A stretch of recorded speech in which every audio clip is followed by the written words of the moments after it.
Hello dear students, મજામાં ને બધા? નિવૃત્તિના ચેપ્ટરની અંદર આપણે અભ્યાસમાં આગળ વધીએ છીએ. લાસ્ટ ટાઈમ આપણે પહેલો પ્રશ્ન કર્યો, પ્રશ્ન નંબર 5 આમનોંધ સહિત. હવે પ્રશ્ન નંબર 6 આપણે લેવાના છીએ. પ્રશ્ન નંબર 6 માં આપણે આમનોંધ લખવાની નથી, પણ પાઘડીની આમનોંધ હું તમને જે પ્રમાણે સૂચના આપું એ પ્રમાણે તમારે તમારી નોટબુકની અંદર નોંધ કરવાની છે. અને કોઈ નવી વસ્તુઓ જેમ જેમ આગળ વધતા પ્રશ્નોમાં આવતી જશે એમ એની આમનોંધ હું તમને શીખવતો રહીશ. તમારે જાતે એની નોંધ કરવાની.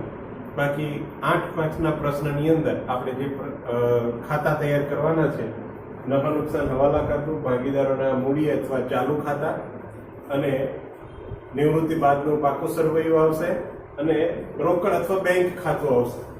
બરાબર? આટલી વસ્તુ આપણે તૈયાર કરવાની આવે છે. હવે નિવૃત્તિના પ્રશ્નમાં આપણે આગળ સમજ્યા કે સૌથી પહેલી વસ્તુ જે ગણતરી આવતી હોય એ ગણતરી આપણે ક્લિયર કરીએ તો ગણતરીમાં 2 વસ્તુ આવે. જે ભાગીદાર નિવૃત્ત થાય છે એનો નફા ભાગ બાકીના જે ચાલુ ભાગીદારો છે એને કયા પ્રમાણમાં મળશે, મતલબ કે લાભનું પ્રમાણ મેળવવાનું. બરાબર? આ પહેલી વસ્તુ. અને નિવૃત્ત ભાગીદારને તમે પાઘડીની કેટલી રકમ આપશો, આ 2 વસ્તુની ગણતરી આપણે સૌથી પહેલા દરેક પ્રશ્નમાં કરવાની આવશે. તો તમને કોઈને કોઈ રીતે એની ઇન્સ્ટ્રક્શન્સ આપવામાં આવેલી હશે. તો જુઓ, અહીંયા રોહિત, મોહિત અને વિરાટ વાળો પ્રશ્ન છે, પ્રશ્ન નંબર 6, પેજ નંબર 266 ઉપર. એમનું જૂનું પ્રમાણ આપ્યું છે 4:3:2. બરાબર? અને નિવૃત્ત થાય છે રોહિત, એટલે પહેલો ભાગીદાર નિવૃત્ત થાય છે. અને સાથે સાથે હવાલામાં તમને 6થા હવાલામાં સૂચના આપી છે. જુઓ, નફા નુકસાનનું નવું પ્રમાણ 2:1 રાખવું, એટલે જૂનું પ્રમાણ નવું પ્રમાણ આવી ગયું.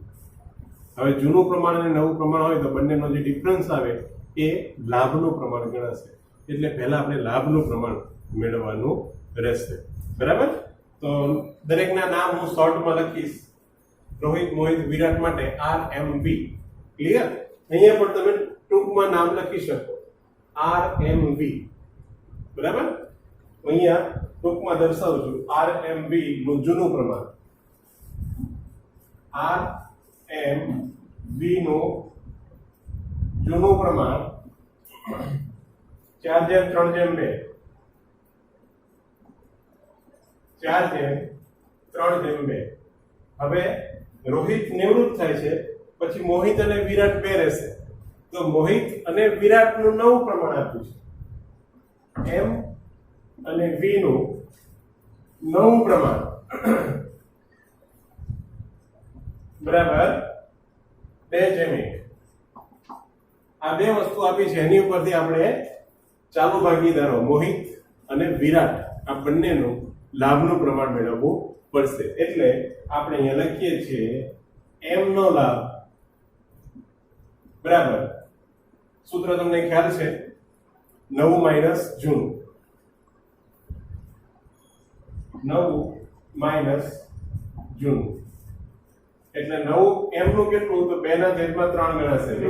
2/3 માઇનસ જૂનું મોહિત માટેનું 3 છે, અને છેદમાં 4 + 3 એટલે 7 + 2 એટલે 9. બરાબર? હવે છેદ સરખા કરવા પડે. અહીંયા 3 છે, અહીંયા 9 છે, એટલે અહીંયા 9 તક કરી શકાય. તો 3 × 3 કરવા પડે, તો ઉપર પણ 2 × 3 થશે, એટલે 6 થશે. 3 × 3 9 અને 2 × 3 6 માઇનસ 3 છેદમાં આવશે 9, એટલે કે 3/9. બિલકુલ એ પ્રમાણે આપણે વાત કરીએ વિરાટની, તો V નો લાભ બરાબર એનું 1/3 થશે, એ નવું પ્રમાણ, માઇનસ 1/3 નવું પ્રમાણ માઇનસ 2/9 થશે. બરાબર? તો હવે અહીંયા પણ ઉપરની જેમ 3 × 3 અને 1 × 3 કરવા પડશે, એટલે આવશે અહીંયા 3 - 2/9 બરાબર 1/9. બરાબર. તો આ m નો લાભ થયો 3/9 અને v નો લાભ થયો 1/9. બંનેના છેદ સરખા છે એટલે એમનું પ્રમાણ કયું આવે તો કે 3:1 એટલે લાભનું પ્રમાણ. તેથી mv નું લાભનું પ્રમાણ બરાબર 3:1. બરાબર. સૌથી અગત્યની બાબત આવી ગયા 3:1 આ લાભનું પ્રમાણ. આ આપણે મેળવવું પડે સૌથી પહેલા. બરાબર. ક્યારેક તૈયાર આપી દીધું હોય તો એ પ્રમાણે આપણે સમજીને એની એન્ટ્રી કરવાની આવશે. હવે આપણે મેળવીશું નિવૃત્ત ભાગીદારના ભાગ જેટલી પાઘડી કેટલી. હવાલા નંબર 5 માં તમને સૂચના આપી છે પેઢીની પાઘડીનું મૂલ્ય 1,80,000 આંકવામાં આવ્યું. એટલે પેઢીની અત્યારે નિવૃત્તિના સમયે મૂલ્યાંકન કરવામાં આવ્યું પાઘડીનું તો 1,80,000 આવ્યું. હવે 1,80,000 માંથી રોહિત નિવૃત્ત થાય છે એટલે રોહિતના નફા ભાગ જેટલી પાઘડી આપણે એને જમા આપવાની નીકળશે. તો રોહિતના ભાગ જેટલી પાઘડી અલગ કરવી પડશે. તો અહીંયા નોંધીશું આપણે r ના ભાગ જેટલી પાઘડી બરાબર 1,80,000 એ પેઢીની કુલ પાઘડી થઈ અને રોહિતનો નફા ભાગ તો કે 4/9 4/9 બરાબર 1,80,000 એટલે 9 × 2 થી ભાગ ચાલશે અહીંયા.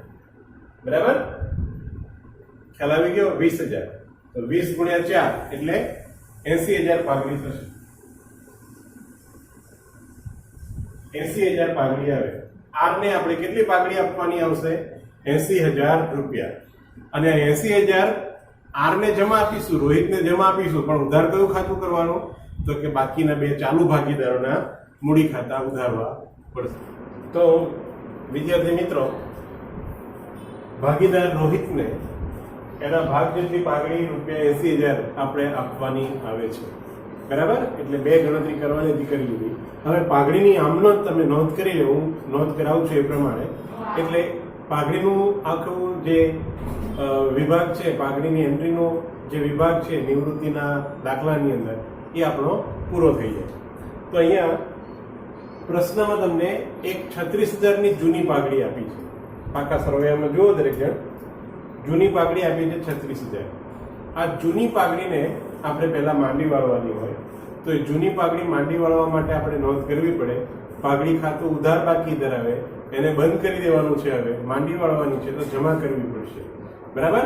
અને જૂની પાઘડી છે એટલે બધા ભાગીદારો, નિવૃત્ત સહિતના બધા ભાગીદારોના મૂડી ખાતા આપણે ઉધાર કરીને માંડી વાળવાની રહેશે. એટલે અહીંયા આપણે લખીશું આર ના મૂડી ખાતે ઉધાર,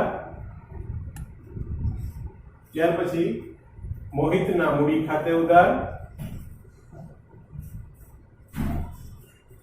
વિરાટના મૂડી ખાતે ઉધાર,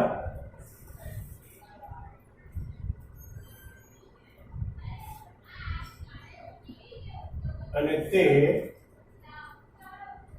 પાઘડી ખાતે જમા.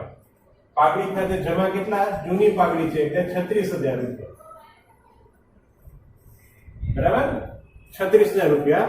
અને જૂના પ્રમાણમાં માંડી વાળવાની. જૂનું પ્રમાણ આપ્યું છે આપણને 4:3:2 એટલે 4 + 3 + 2 એટલે 9 થશે. મતલબ કે 36,000 ના 9 ભાગ કરીએ તો એક ભાગ 4,000 ને એમાં 4 × 4 રોહિતનું પ્રમાણ 4 એટલે 16,000 આવે. એના ભાગમાં 16,000. બરાબર. ત્યાર પછી 3 છે એટલે 4 × 3 એટલે આના ભાગમાં આવશે 12,000. અને વિરાટના ભાગ 2 છે, વિરાટનું પ્રમાણ 2 છે એટલે 4 × 2 એટલે 8. આ પ્રમાણે એની પાઘડીની આમ નોંધ થશે. જૂની પાઘડી માંડીવાળી તેના. ક્લિયર. હવે આ પાઘડીની જે એન્ટ્રી છે એ પાઘડીની એન્ટ્રી અહીંયા લખ્યું છે RMB એટલે ત્રણેય ભાગીદારના મૂડી ખાતા આપણે ઉધાર કર્યા તો મૂડી ખાતામાં ઉધાર બાજુ એન્ટ્રી કરવાની આવશે.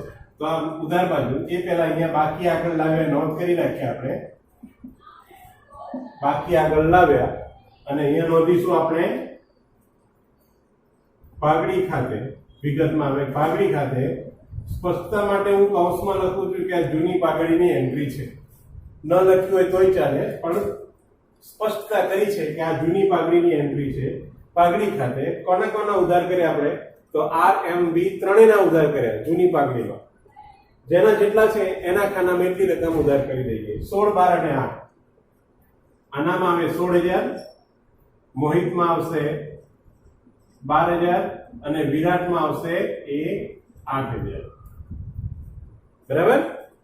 આ જૂની પાઘડીની એન્ટ્રી કરી અને સાથે સાથે નવી પાઘડીની એન્ટ્રી આપણે પહેલા કરી લઈએ એટલે પાઘડીનું ચેપ્ટર ક્લોઝ થશે. ઓકે. નિવૃત્ત ભાગીદાર રોહિત, એને આપણે 80,000 પાઘડી આપવાની છે એટલે એનું મૂડી ખાતું જમા થાય.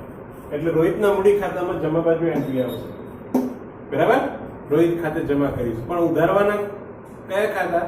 તો કે રોહિત સિવાયના બાકીના બે ભાગીદારો જે ચાલુ ભાગીદારો છે એના મૂડી ખાતા આપણે ઉધારવાના રહેશે. બરાબર? અને કયા પ્રમાણમાં? લાભના પ્રમાણમાં. તો લાભનું પ્રમાણ એમનું આવી ગયું 3:1. 3:1 એટલે 80,000 આપણે 3:1 ના પ્રમાણમાં ઉધારીશું. કોને કોને ઉધારવાના? મોહિત અને વિરાટને. તો અહીંયા નોંધીશું એમના મૂડી ખાતે ઉધાર, ત્યાર પછી વિરાટના મૂડી ખાતે ઉધાર, અને તે નિવૃત્ત ભાગીદાર છે રોહિત એટલે રોહિતના મૂડી ખાતે આપણે એને 80,000 આપવાના નીકળે છે. તો 80,000 રૂપિયા આપણે જમા કરીએ અને 80,000 લાભના પ્રમાણમાં 3:2 ના પ્રમાણમાં, એટલે કે આના ભાગમાં 60,000 આવે અને આના ભાગમાં 20,000 આવશે. બરાબર? તો આમનો શું આવે? મોહિતના મૂડી ખાતે ઉધાર 60,000, વિરાટના મૂડી ખાતે ઉધાર 20,000, તે રોહિતના મૂડી ખાતે જમા 80,000. હવે બાબત છે આની બાબત છે નિવૃત્ત ભાગીદારને તેના ભાગ જેટલી પાઘડી આપી અને ચાલુ ભાગીદારોના લાભના પ્રમાણમાં ઉધારી તેના. ક્લિયર? તો આ જે આર નું મૂડી ખાતું છે એ આપણે જમા કરીએ પહેલા આપણે આ બંનેને ઉધાર કરી દઈએ 60,000 અને 20,000. તો ઉધાર બાજુ મોહિતનામાં 60,000 છે, 60,000 અને વિરાટમાં 20,000 છે. બરાબર? 60,000 અને 20,000. બરાબર? આ પ્રમાણે એની સામેનું ખાતું કયું? તો કે રોહિતના મૂડી ખાતે લખ્યું છે એટલે અહીંયા આપણે લખીશું આર ના મૂડી ખાતે. અને આની સ્પષ્ટતા માટે તમારે કૌંસમાં લખવું હોય તો લખી શકાય કે આ કઈ એન્ટ્રી છે? તો કે પાઘડીની એન્ટ્રી છે. બરાબર? નવી પાઘડીની એન્ટ્રી કરી આપણે આર ના મૂડી ખાતે 60,000 અને 20,000. હવે એની ખતવણી અહીંયા આવશે. એ પહેલા બાકી આગળ લાવ્યાની નોંધ કરીએ. 160, 96 અને 80. 1,60,000, 96,000 અને 80,000 બાકી આગળ લાવ્યા છે. મૂડી ખાતાની બાકી આપી છે, દર્શાવી દીધી આપણે. બરોબર? અને આર ના મૂડી ખાતે 80,000 જમા કરવાના છે, પણ એની સામે બે ખાતા ઉધાર થયા છે એટલે બે એન્ટ્રી આવશે.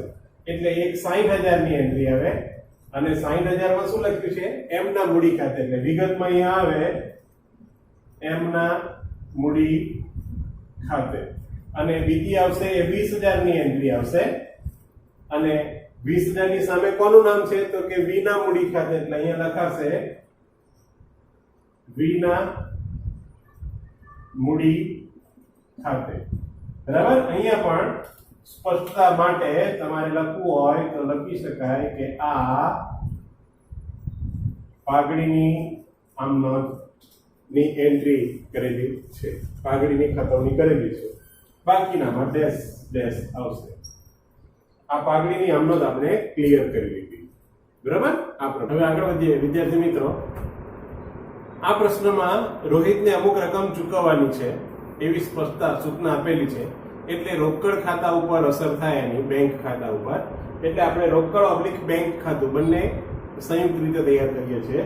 રોકડ ખાતું અથવા બેંક ખાતું. લખીશું આપણે આ રીતે જ હંમેશા, રોકડ ઓબ્લિક બેંક ખાતું. એટલે રોહિતને અમુક રકમ આપવાની છે તો રોકડ શિલ્લક ઘટશે, એટલે રોકડ શિલ્લક ઉપર અસર થાય છે ને, તો રોકડ બેંક ખાતું બનાવવું પડે. બરાબર? જેમ આપણે પ્રવેશમાં શીખ્યા છે બિલકુલ એ જ પ્રમાણે. તો આટલા 4 વસ્તુ આપણે 8 માર્ક્સના પ્રશ્નમાં તૈયાર કરવાની આવે છે. તો એની અંદર રોકડની બાકી દર્શાવીશું. રોકડની શિલ્લક એટલે બેંક શિલ્લક તમને આપી છે 63,000. જુઓ પાકા સરવૈયામાં મિલકત અને લેણાબંધ બેંકમાં 63,000 છે. બરાબર? તો બાકી આગળ લાવ્યામાં આપણે એ રકમ અહીંયા દર્શાવીને શરૂઆત કરવાની છે. 63,000 બાકી આગળ લાવ્યા 63,000 રોકડ બેંકના ખાતામાં. ક્લિયર? એટલે મૂડી ખાતામાં બાકી આગળ લાવ્યા લખવાનું, રોકડ ખાતામાં બાકી આગળ લાવ્યા લખવાનું, અને આપણા પ્રશ્નની શરૂઆત થાય. બરાબર? અને આપણે અહીંયા જગ્યા હતી એટલે આપણે પાઘડીની એન્ટ્રીઓ અને જરૂરી ગણતરીઓ પહેલા કરી લીધી. ક્લિયર? હવે આપણે જઈએ છીએ હવાલા ઉપર. એમાં નંબર 1, જમીન મકાનની કિંમત 1,80,000 ગણવાની છે. હવે પાકા સરવૈયામાં આપણે ધ્યાન આપવાનું કે જમીન મકાનની કિંમત આપણને કેટલી આપી છે, તો કે 1,50,000, અને નવી કિંમત કેટલી આવી, તો કે 1,80. એટલે વધારો છે.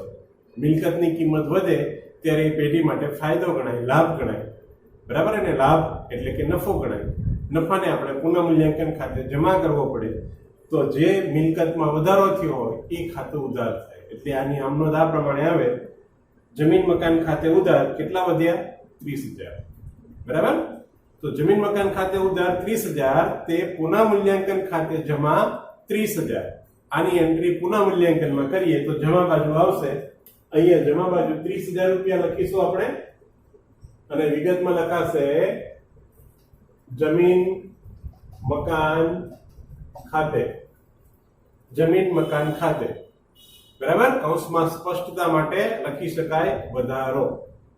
ક્લિયર? અને નવા સરવૈયામાં એટલે નિવૃત્તિ બાદનું સરવૈયું થઈ ગયું, તો નિવૃત્તિ બાદના સરવૈયામાં આપણે નવી કિંમતથી દર્શાવીશું જમીન મકાનને.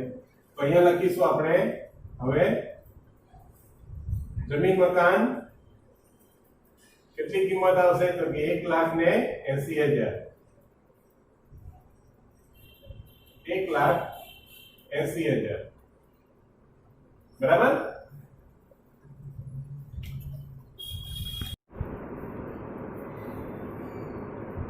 જમીન મકાનની કિંમત લખીશું આપણે 1,80,000. નવી કિંમતે દર્શાવીશું. બરાબર? પહેલા હવાલાની અસર આપણે આપી દીધી. હવે આગળ વધીએ હવાલા નંબર 2 માં. યંત્રની કિંમત 15,000 થી ઘટાડવી. યંત્ર આપ્યા છે 90,000, સૂચના આપી છે કે 15,000 ઘટાડો કરો. તો મિલકતની કિંમત ઘટી. હવે મિલકતની કિંમત ઘટે છે એટલે એ પેઢી માટે નુકસાન કહેવાય. નુકસાન કહેવાય તો પુનઃમૂલ્યાંકનમાં અથવા નફા નુકસાન હવાલામાં એ ઉધાર થાય. તો અહીંયા લખીશું આપણે યંત્ર ખાતે કેટલા ઘટાડવાના, તો કે 15,000. તો 15,000 લખ્યા આપણે. અને નવી કિંમત 90 માંથી 15 ઘટીને 90 માંથી 15 બાદ કરો એટલે કેટલા આવશે? 75,000. તો નવી કિંમત યંત્રની કેટલી? 75 થઈ. તો અહીંયા નોંધાશે યંત્રો 75,000 આવશે. ઘટાડેલી કિંમત 90,000 આપેલી છે, 15,000 નો ઘટાડો થયો. બરાબર? આ પ્રમાણે રહેશે. હવે આગળ વધીએ.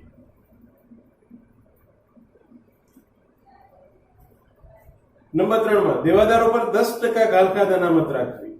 દેવાદારો પર 10% ગાલખાત અનામત રાખવી. હવે દેવાદારો 60,000 આપ્યા છે, એની આગળની જેમ જ આપણે આગળના પ્રશ્નમાં શીખ્યા ને બિલકુલ એ જ પ્રમાણે અહીંયા નોંધ કરીએ છીએ આપણે. પહેલા દેવાદારો 60,000 અને ગાલખાત અનામત ઓલરેડી પહેલેથી છે જ. જો -4,000 આપેલા છે સરવૈયામાં, પણ હવાલામાં સૂચના શું આપી કે 10% રાખવાનું. તો 10% એટલે આના 10% કરવાનું. તો 60,000 ના 10% કરીએ છીએ તો 6,000 થાય.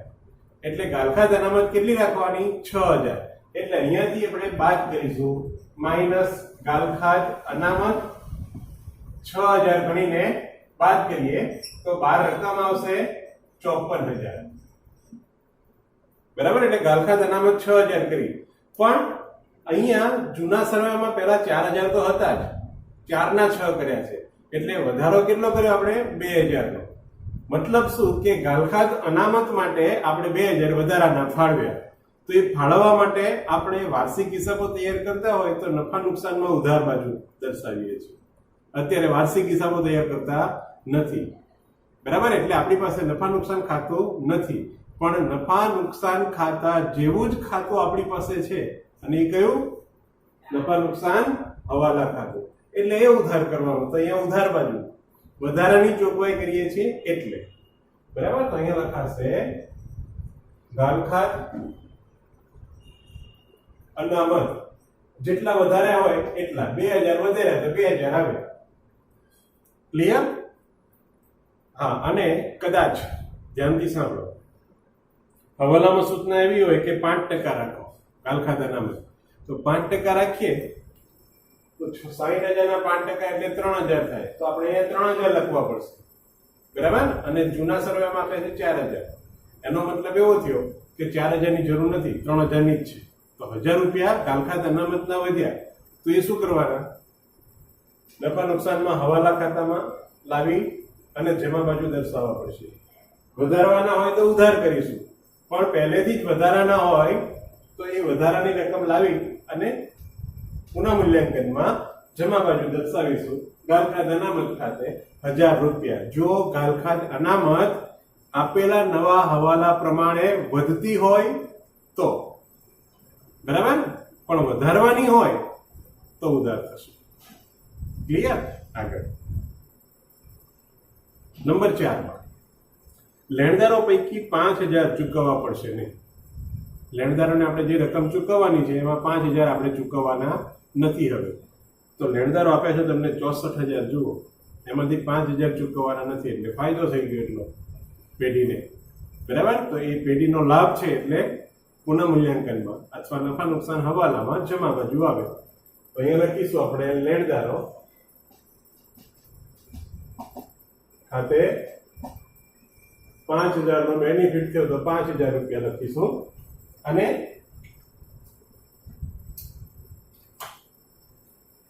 સરવૈયામાં નવી કિંમત, સરવૈયામાં આપણે નવી કિંમત લખીશું. તો અહીંયા થોડી જગ્યા રાખું છું મૂડી લખવા માટે, બરાબર? ને પછી અહીંયા નોંધ કરું છું લેણદારો.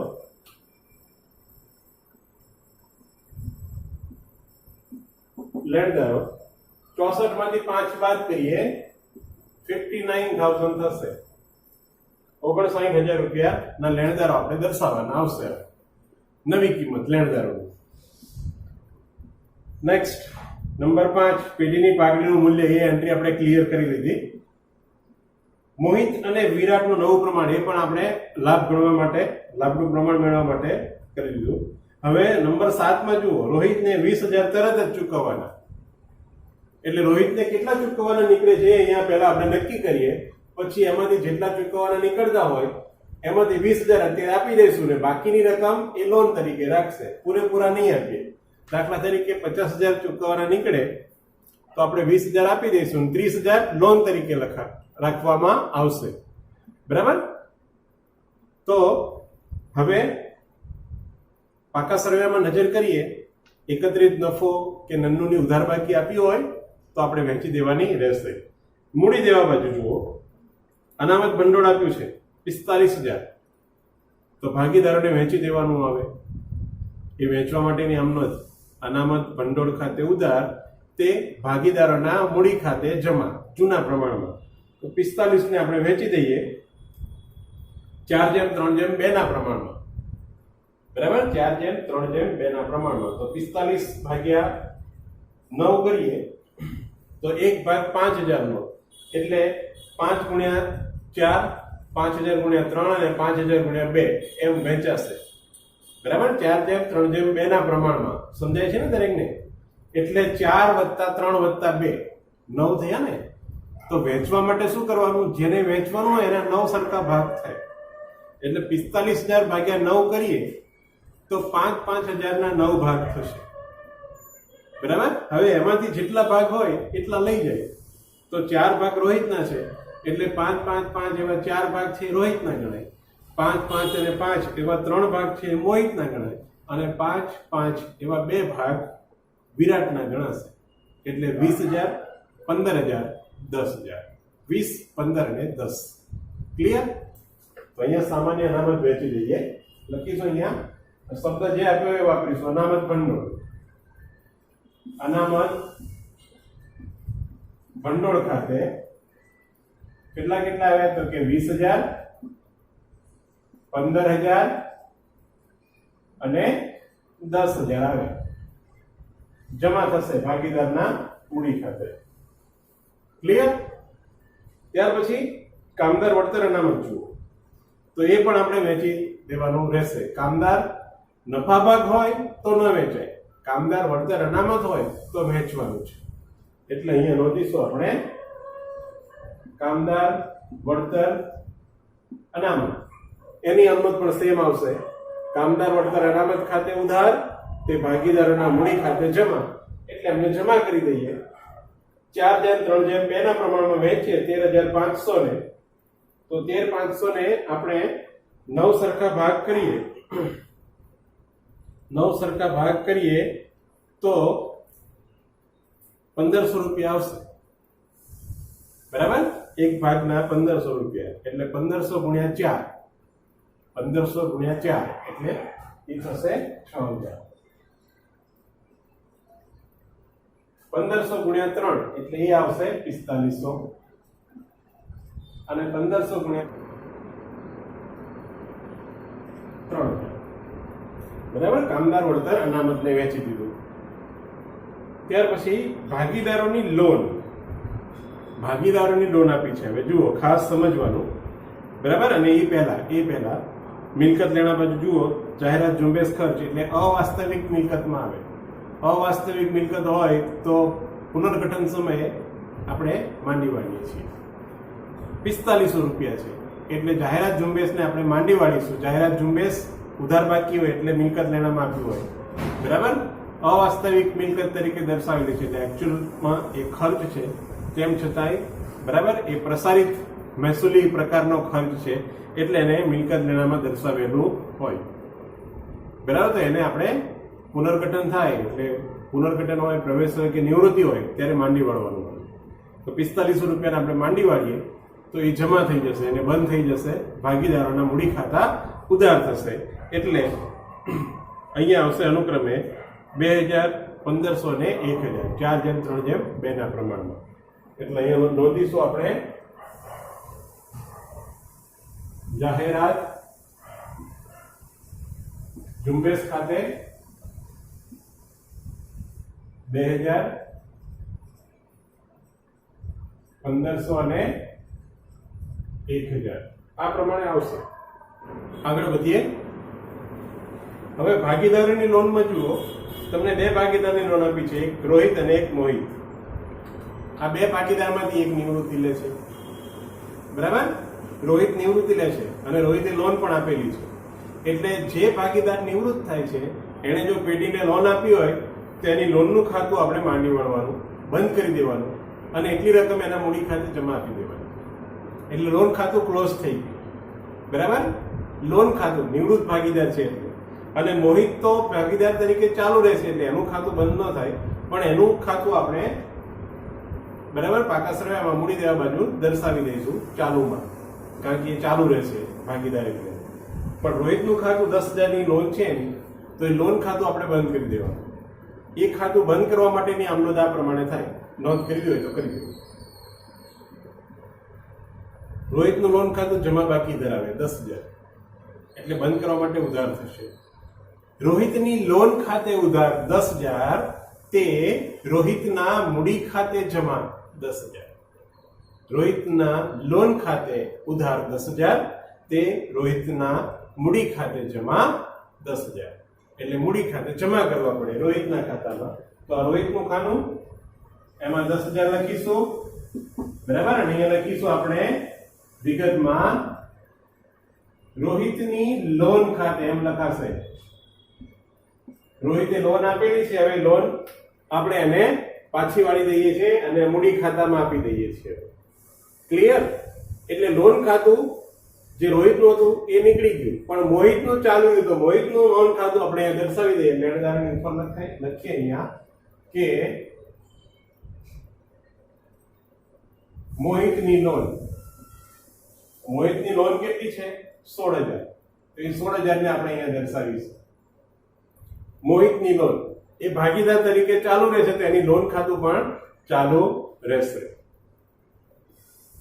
બરાબર? આટલી વિગત આપણે અત્યારે ધ્યાનમાં લેવાની છે. બધી વિગત આવી ગઈ. હવે આપણે શું કરવાનું? એઝ યુઝ્યુઅલ નફા નુકસાન હવાલા ખાતું જે છે એને આપણે બેલેન્સ કરીએ. તો 30 + 5 35, 15 ને 2 17, એટલે જમાનો સરવાળો વધારે આવે છે. જમાનો સરવાળો વધારે આવે. તો આપણે અહીંયા જમા બાજુનો સરવાળો લખીએ 35,000. એટલે અહીંયા પણ ઉધાર બાજુનો સરવાળો કેટલો લખવો પડશે? આપણે 35,000. તો તફાવત આવી ગયો. 15 ને 2 17, 17,000 જાય તો બાકીનો તફાવતની રકમ કેટલી આવશે? 18,000. આ 18,000 છે એ નફા નુકસાન હવાલા ખાતું અથવા પુનઃ મૂલ્યાંકન ખાતાની જમા બાકી છે. તો એ જમા બાકી એટલે નફો થયો. નફાને આપણે વેચવાનો આવે તો અહીંયા લખીશું આપણે નફો. વેચીને ક્યાં દર્શાવવાનો? તો કે મૂડી ખાતે. એટલે લખીશું આપણે મૂડી ખાતે લઈ ગયા. 3 ભાગીદાર છે, ત્રણેયને મળશે R, M અને B. ત્રણેય ભાગીદારને મળશે. બરાબર? તો જૂનું પ્રમાણ છે એમનું 4:3:2. તો 4:3:2 ના પ્રમાણમાં આપણે વેચવાના છે. એટલે 18,000 ભાગ્યા 9, તો 2,000 નો 1, એવા 9 ભાગ થશે. તો 2,000 ગુણ્યા 4 એટલે આને 8,000 મળશે. 2,000 ગુણ્યા 3 એટલે આને 6,000 મળશે. 2,000 ગુણ્યા 2 એટલે આને 4,000 મળશે. દરેકને આટલો આટલો નફો મળે. 8,000, 6,000 અને 4,000. બરાબર? તો એ નફાને આપણે ભાગીદારોના મૂડી ખાતે દર્શાવીએ છીએ.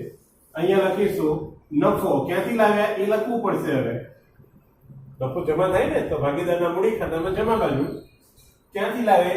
તો નફા નુકસાન હવાલા ખાતેથી. વિગતમાં લખીશું આપણે નફા નુકસાન હવાલા ખાતે. જેને જેટલો મળે છે એટલો આપી દઈએ. તો 8, 6 અને 4 છે. 8, 6 અને 4,000. બરાબર? એટલે નફા નુકસાન હવાલા ખાતું બેલેન્સ થઈ ગયું. હવે મૂડી ખાતા બેલેન્સ કરવાના. બરાબર છે? તો મૂડી ખાતા બેલેન્સ કરવા માટે આપણે અહીંયા એના સરવાળા માટે હું અહીંયા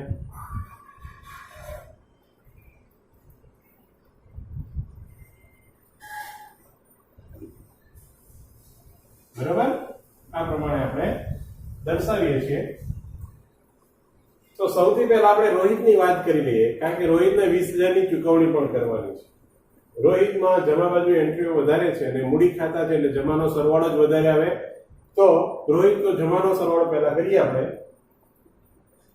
તો રોહિતનો જમા બાજુનો સરવાળો આવી ગયો 2,84,000. એટલે ઉધાર બાજુનો સરવાળો પણ 2,84,000 થશે. 2,84,000. હવે 16,000 અને 2,000 એ બી બે એન્ટ્રી ઉપર દર્શાવેલી છે. 2,84,000 છે, ઉપર બે એન્ટ્રી છે, એક 16,000 એક 2,000 એટલે 18,000. 2,84,000 માંથી 16 ને 2 18,000 ની એન્ટ્રી બાદ કરીએ આપણે તો તફાવતની રકમ જે આવશે એ હશે 2,66,000. બરાબર? 2,66,000. હવે ખાસ ધ્યાન આપવાનું, જો આપણે એને કોઈ રોકડ ચૂકવવાની ન હોય તો 2,66,000 એ લોન ખાતે લખાશે. પણ સૂચના આપી છે કે આપણે રોહિતને આપવાના હોય તો 2,66,000 આપવાના નીકળે છે.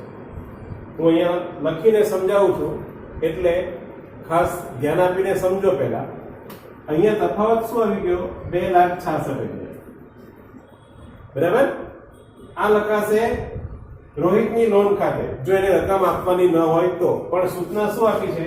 આપણે એને આટલી રકમ આપવાની આવે છે, 2,66,000 આપવાના આવે છે, પણ આપણે શું કરીએ એને 20,000 અત્યારે આપી દઈએ છીએ. બરાબર, સૂચના આપી છે, હવાલામાં છે 20,000 અત્યારે ચૂકવણી કરો. છેલ્લો હવાલો, 7મો હવાલો.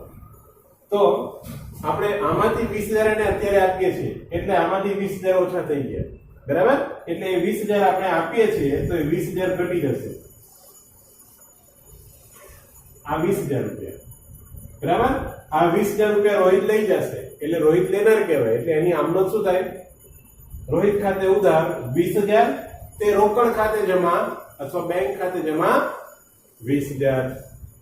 આટલા રૂપિયા લઈ જાય ને એની આમનોંધ. રોહિત 20,000 લઈ જાય છે એટલે લેનાર કહેવાય. તો લેનારને આપણે ઉધારીએ છીએ એટલે રોહિતના મૂડી ખાતે ઉધાર 20,000, તે રોકડ બેંક ખાતે જમા 20,000. એટલે અહીંયા વિગતમાં લખાશે સામે રોકડ બેંક ખાતે. રોકડ બેંક ખાતે રોકડમાં એટલો ઘટાડો થયો તો 20,000 ની એન્ટ્રી આવશે અને વિગતમાં અહીંયા લખાશે રોહિતના મૂડી ખાતે 20,000. રોહિતના મૂડી ખાતે 20,000. ત્યારે એન્ટ્રી એ પ્રમાણે લખાશે. ક્લિયર? જમા બાજુ રોકડ જાય એટલે જમા બાજુ, રોહિત લઈ જાય લેનાર કહેવાય એટલે ઉધાર બાજુ. હવે 2,66,000 હતા એમાંથી 20,000 રૂપિયા આપણે અત્યારે ચૂકવી દીધા. તો હવે એને ચૂકવવાનું નીકળે 2,46,000. બરાબર, તો અહીંયા આપણે લખીશું હવે 2,46,000. આ 2,46,000 આટલી રકમ ચૂકવવાની હજી બાકી છે, જે હવે આપણે એને લોન તરીકે રાખીશું. એટલે અહીંયા લખાશે રોહિતની લોન ખાતે. રોહિતની લોન ખાતે અહીંયા હવે લખીશું આપણે રોહિતની લોન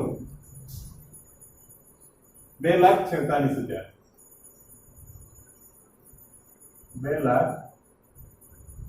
2,46,000. બરાબર, જ્યાં સુધી ચૂકવાય નહીં ત્યાં સુધી લોન રહેશે. અને હવે ખાસ યાદ રાખવાનું કે મોહિત ભાગીદાર છે અને રોહિત હવે ભાગીદાર નથી, નિવૃત્ત થઈ ગયો, અને એને જે ચૂકવવાના છે એ લોન તરીકે મૂકી રાખ્યા છે. જ્યાં સુધી ચૂકવાય નહીં ત્યાં સુધી લોન તરીકે રહેશે. ઓકે, આગળ વધીએ. હવે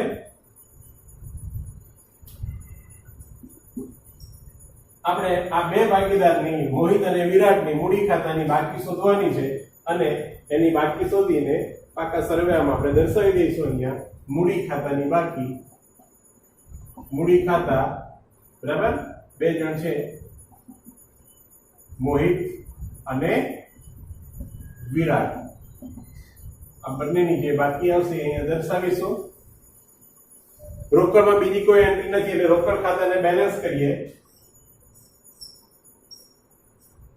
બરાબર, તો રોકડનો ઉધાર સરવાળો હંમેશા વધારે હોય 63,000 એટલે અહીંયા પણ 63,000 સરવાળો આવી ગયો.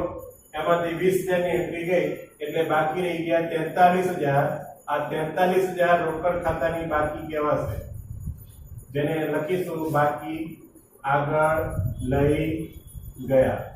એટલે અહીંયા આપણે લખીશું રોકડ બેંકની બાકી, ઉધાર બાકી છે, મિલકત ગણાય એટલે 43,000 રૂપિયા દર્શાવવાના આવશે. રોકડ ખાતાની બાકી પાકા સરવાળામાં દર્શાવવાની છે.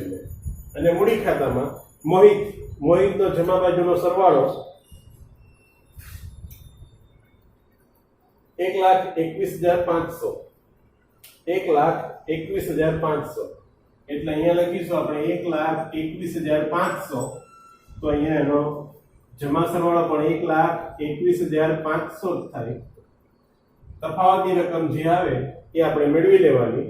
વિરાટનો જમા બાજુનો સરવાળો 80 + 10 90 અને 7 97,000 છે. બરાબર, એટલે અહીંયા પણ 97,000 નો સરવાળો આપણે દર્શાવવાનો છે. અને હવે બંનેની તફાવતની રકમ 48,000 અને 68,000. 48,000 અને 68,000. 48 અને 68 આ થઈ ગઈ એમના મૂડી ખાતાની આખરની વાત, બરાબર, જેની માટે લખીએ છીએ આપણે હંમેશા બાકી આગળ લઈ ગયા, બાકી આગળ લઈ ગયા. તો આ બાકી જે મળી છે 48 અને 68 એ મોહિત ને વિરાટની સામે અહીંયા લખીએ છીએ 48 અને 68,000. આ બંનેનો સરવાળો કરીને બહાર રકમના ખાનામાં આપણે દર્શાવીએ.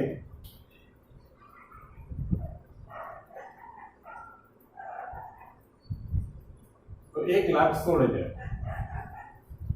1,16,000 આ પ્રમાણે આવશે,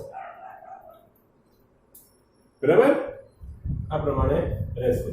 હવે પાકા સરવાળામાં છેલ્લે એક નજર કરી લેવાની અને જે મિલકત કે જવાબદારીઓ ને કોઈ હવાલો અસર ન કરતો હોય એવી બધી વિગત આપણે નોંધ કરી દઈએ.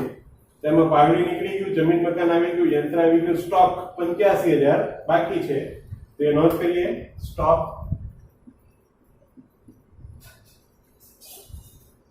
85,000, બરાબર.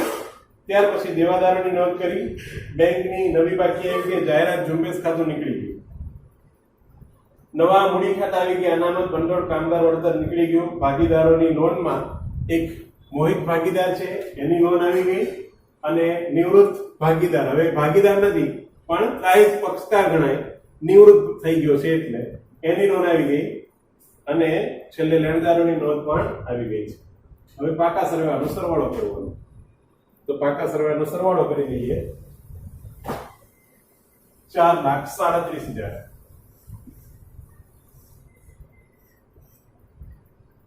પાકા સરવાળાનો સરવાળો કરીએ તો 4,37,000, 4,37,000,